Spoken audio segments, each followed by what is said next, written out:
Hello guys, my name is Saurabh Gusai. Welcome back to my YouTube channel. So guys, in this video we discuss about how to building a winning trade plan. Guys, अगर आप किसी भी एक successful trader के पास जाओगे और आप उससे पूछोगे कि आपका कंसिस्टेंसी क्या है प्रॉफिट जनरेट करने की, तो उसके पास सिर्फ दो आंसर होंगे आपको देने के लिए। Number one, follow a return plan. वो हमेशा एक ट्रेडिंग प्लान उसने डेवलप किया होगा और हमेशा उसे फॉलो करता होगा। Number two, fail. उसे जब भी कोई लॉसेस होते होंगे तो अपने लॉसेस से सीख के नेक्स्ट टाइम वो मिस्टेक नहीं करता होगा। तो वैसे अगर to make trading plan follow this step, तो वैसे अगर आप अपना एक ट्रेडिंग प्लान डेवलप करना चाहते हो तो इस वीडियो में मैं आपको बताऊंगा कि आप किस तरीके से अपना ट्रेडिंग प्लान डेवलप कर सकते हो। वैसे नंबर वन पॉइंट हमारे पास आ जाता है मनी मैनेजमेंट। तो वैसे money management, how much you willing to lose per trade. वैसे आपको देखना पड़ेगा कि आप पर ट्रेड में कितना लूज करना चाहोगे। तो as a thumb rule you should keep it 2% and below. तो जो कि एक थंब रूल है जो मोस्ट ऑफ ट्रेडर्स करते हैं, अपने अकाउंट साइज का मैक्सिमम 2% रिस्क लेते हैं या 2 से नीचे रिस्क लेते हैं। तो वैसे अगर आपका अकाउंट साइज 10,000 रुपीज का है तो आपका पर ट्रेड में जो मैक्सिमम रिस्क होगा वो 200 रुपीज होगा। इसी तरीके से guys, अगर आपका अकाउंट साइज 1 लाख रुपीज का है तो आपका उस ट्रेड में जो मैक्सिमम रिस्क है वो 2,000 होगा। आप कभी भी अपने अकाउंट साइज से 2% से ऊपर का रिस्क नहीं लेंगे। तो आप इस तरीके से अपने एक पहला ट्रेडिंग प्लान आप अपना रिस्क डाइवर्सिफाई कर सकते हो कि आप कितना रिस्क लोगे पर ट्रेड में। So guys, number two point हमारा entry and trading strategy. So guys, इस सेक्शन में आपको क्लियरली ये बताना पड़ेगा खुद को कि वो कौन से एंट्री पॉइंट होंगे जिन पे आप किसी भी स्टॉक में एंटर करोगे। अगर आप एक न्यू बी ट्रेडर हो तो आप एक सिंपली सेटअप पे वर्क कर सकते हो, आप सपोर्ट रेजिस्टेंस पे वर्क कर सकते हो, आप रिवर्सल ट्रेडिंग पे वर्क कर सकते हो। आप सिर्फ एक सेटअप पे वर्क कीजिए स्टार्टिंग में। लेकिन अगर आप एक इंटरमीडिएट या एडवांस लेवल के ट्रेडर हो तो आप 2 या 3 सेटअप्स को एनालाइज कर सकते हो। आप रिवर्सल ट्रेडिंग पे भी वर्क कर सकते हो, ब्रेकआउट ट्रेडिंग पे भी वर्क कर सकते हो। तो वैसे ये एंट्री पॉइंट आपके लिए क्या हो सकता है? आपको स्टॉक्स में कहीं पे ब्रेकआउट हो सकता है, आपको पुल बैक्स हो सकता है, आपको कहीं पे मोमेंटम शो हो रहा है कि यहाँ पे मोमेंटम आने वाला है, आप वहाँ पे एंट्री कर सकते हो। आपको कोई रिवर्सल पैटर्न शो हुआ या आपका प्राइस एक अच्छे खासा ट्रेंड में था, वहां से प्राइस ने एकदम से अपना रिवर्स किया है, तो आप वहाँ पे रिवर्सल रिवर्सल ट्रेडिंग आप फॉलो कर सकते हो। आपको कोई कैंडलस्टिक पैटर्न हो सकता है, जैसे अगर आपको मारुबुजो हो रहा है, आपको बुलिश मारुबुजो हो रहा है तो आप वहाँ पे बाई करोगे। आपको अगर पिन बार्स हो रहा है या आपको इंगल्फिंग्स हो रहा है तो ये सारे आपके एंट्री पॉइंट्स होंगे। बट गाइस, अगर आप एक न्यू भी ट्रेडर हो तो आप इन सब पे वर्क मत कीजिए, आप किसी पर्टिकुलर वन स्ट्रेटेजी पे वर्क कीजिए जो आपके लिए एक अच्छे रिजल्ट्स ला के दे सकती है। तो वैसे आपको कैसा पता चलेगा कि आपके लिए कौन सी स्ट्रेटेजी ज्यादा अच्छी वर्क कर रही है? आपके लिए ब्रेकआउट स्ट्रेटेजी ज्यादा अच्छी वर्क कर रही है या आपके लिए पुल बैक ट्रेडिंग अच्छी वर्क कर रही है? तो इसके लिए गाइस मैंने आपको प्रीवियस वीडियो में आपको ट्रेडिंग जर्नल राइट करना सिखाया था कि आप किस तरीके से अपना ट्रेडिंग जर्नल राइट कर सकते हैं। तो गाइज आप देखिए, जिन ट्रेड्स में आप प्रॉफिट जनरेट कर रहे हो, जहाँ पे आपके अच्छे रिजल्ट्स आ रहे हैं, आप देखिए आपने उन उन ट्रेड्स में कौन सी स्ट्रेटेजी अप्लाई की थी। अगर आपको शो होता है कि आपने जब जिनमें आपको अच्छे रिजल्ट्स हुए थे वो आपने ब्रेकआउट ट्रेडिंग में हुए थे, तो आप सिर्फ ब्रेकआउट ट्रेडिंग पे वर्क कीजिए। धीरे धीरे आप इस ट्रेडिंग ब्रेकआउट ट्रेडिंग स्ट्रेटेजी में एक्सपर्टीज लीजिए और फिर धीरे धीरे जब आप अच्छे तरीके से नहीं समझने लग जाए फिर आप एक नई स्ट्रेटेजी अप्लाई कीजिए। बट स्टार्टिंग में आप सिर्फ एक स्ट्रेटेजी से शुरू कीजिए, या आप ब्रेकआउट से शुरू कीजिए, आप पुल बैक से शुरू कीजिए, आप रिवर्सल ट्रेडिंग से स्टार्ट कीजिए।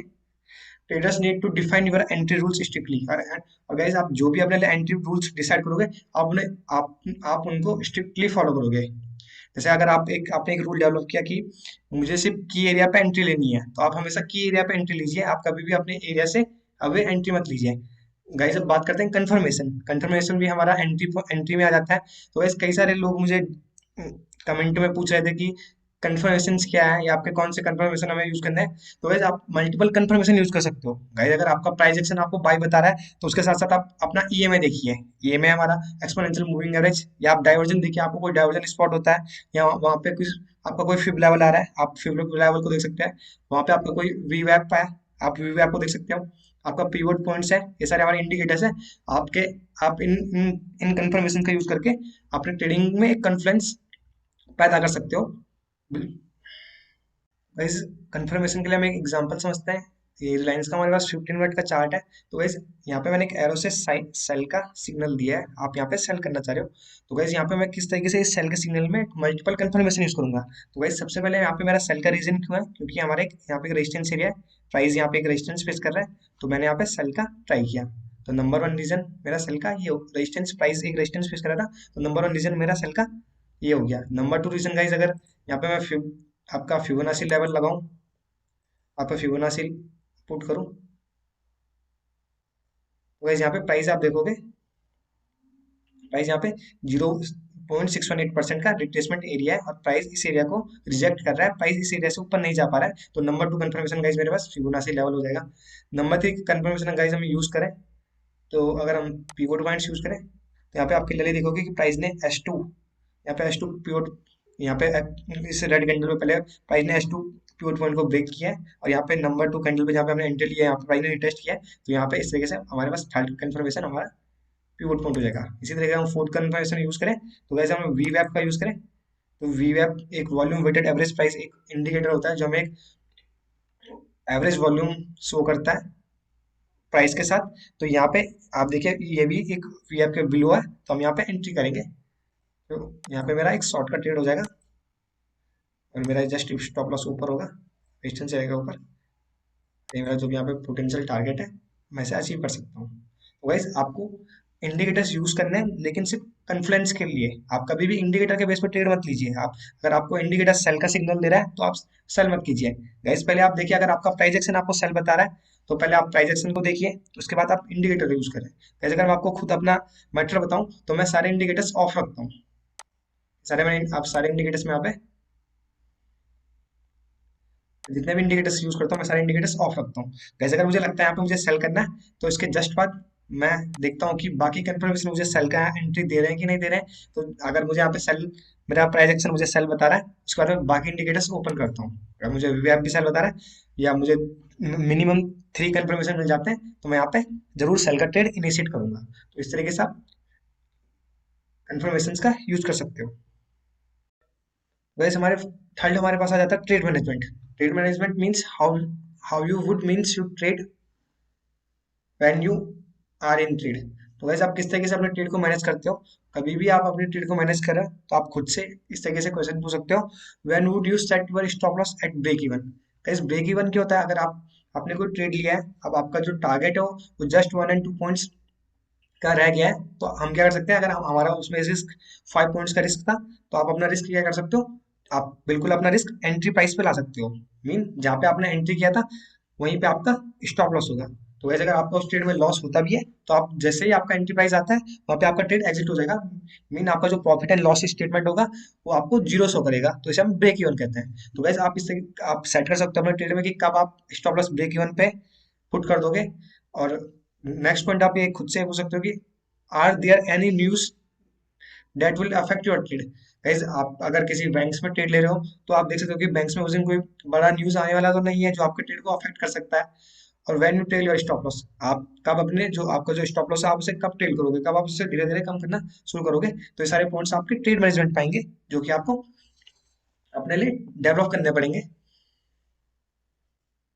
तो वैसे अब बात करते हैं हम एग्जिट पॉइंट्स की, आप किस तरीके से एग्जिट पॉइंट डिसाइड कर सकते हो। गाइस हम में से काफी सारे ट्रेडर्स सिर्फ एंट्री पॉइंट पे ध्यान देते हैं कि हमें कहाँ पे एंटर करना है, कभी भी हम ये नहीं देखते कि हमें किस पॉइंट पे एग्जिट लेना है। गाइस मैं आपको बता दूं, आपके एंट्री पॉइंट डिसाइड नहीं करेंगे कि आपको कितना प्रॉफिट मिलेगा, आपके एग्जिट पॉइंट आप डिसाइड करेंगे कि आपका ट्रेड में आपका कुल कितना प्रॉफिट होगा। तो गाइस कुछ मेथड्स हैं आपके कि आपको कब ट्रेड में एग्जिट करना है। तो you could take profit at support and resistance level, आप जहाँ पे आपने ट्रेड में एंटर किया है तो आपका वहाँ पे जो एग्जिट पॉइंट होगा वो आपका कोई नियरेस्ट रेजिस्टेंस एरिया हो सकता है, कोई नियरेस्ट अगर आपने सेल किया है तो आपका कोई नियरेस्ट सपोर्ट एरिया हो सकता है, आपका डे हाई पॉइंट हो सकता है, आपने कहीं पे ट्रेड लिया है तो उस दिन का जो हाई पॉइंट था वो आपका एक टेक प्रॉफिट लेवल हो सकता है। अगर आपको गाइस ट्रेड में कोई RSI negative RSI diversion spot होता है, आपने बाई का एंट्री लिया है और आपको कोई बेयरिश डाइवर्जन स्पॉट होता है तो वहां पे आप एग्जिट कर सकते हो। आपका आपने खुद एक रिस्क रिवॉर्ड डिसाइड कर सकते हो, तो आप अपने रिवॉर्ड पे ही एग्जिट कीजिए जो आपने एक अपने रिस्क रिवॉर्ड के अकॉर्डिंग एक टारगेट सेट किया है। आप गाइस प्राइस स्ट्रक्चर चेंज होने पे एग्जिट कर सकते हो।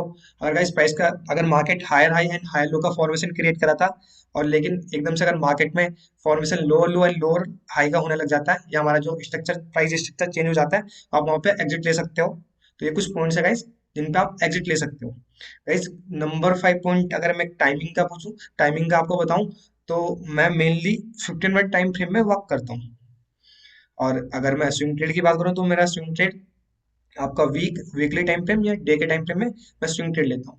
गाइस काफी सारे लोग मुझे कमेंट्स में मैसेजेस में पूछ रहे थे कि आप 12 बजे से 3 बजे के टाइमिंग में ट्रेड क्यों लेते हो। तो गाइस आप मार्केट में आप मार्केट टाइमिंग को आप टू हाफ में डिवाइड कर सकते हो। फर्स्ट हाफ आपका 10 PM से 12:30 PM तक, एंड सेकेंड हाफ आपका 12:30 PM से 3:30 PM तक। तो गाइस मैं सेकंड हाफ में ट्रेड करता हूँ। इसका रीजन रीजन क्या है? तो गाइस मैं पहले मार्केट को केयरफुली वॉच करता हूँ, 12 बजे तक देखता हूँ कि मार्केट का ओवरऑल डायरेक्शन कहाँ है, मार्केट अप ट्रेंड में है या मार्केट डाउन ट्रेंड में है, या मार्केट का सेंटीमेंट क्या है। तो गाइस जब मुझे पता चल जाता है 12 बजे, 12 साढ़े 12 बजे तक जब मुझे मार्केट का क्लियर व्यू पता चल जाता है कि मार्केट कौन सी डायरेक्शन में मूव कर रहा है, तो उसके बाद अगर मार्केट पॉजिटिव है तो मैं जो मेरे पॉजिटिव स्टॉक की वॉच लिस्ट है तो मैं उनमें ट्रेड लेता हूँ। अगर मार्केट नेगेटिव है तो मेरे जो वीक स्टॉक्स है मैं उनमें ट्रेड लेता हूँ। तो गाइस इस तरीके से आप अपने लिए ट्रेडिंग प्लान डेवलप कर सकते हो। Hope you like hope you like my video. Thank you for watching guys.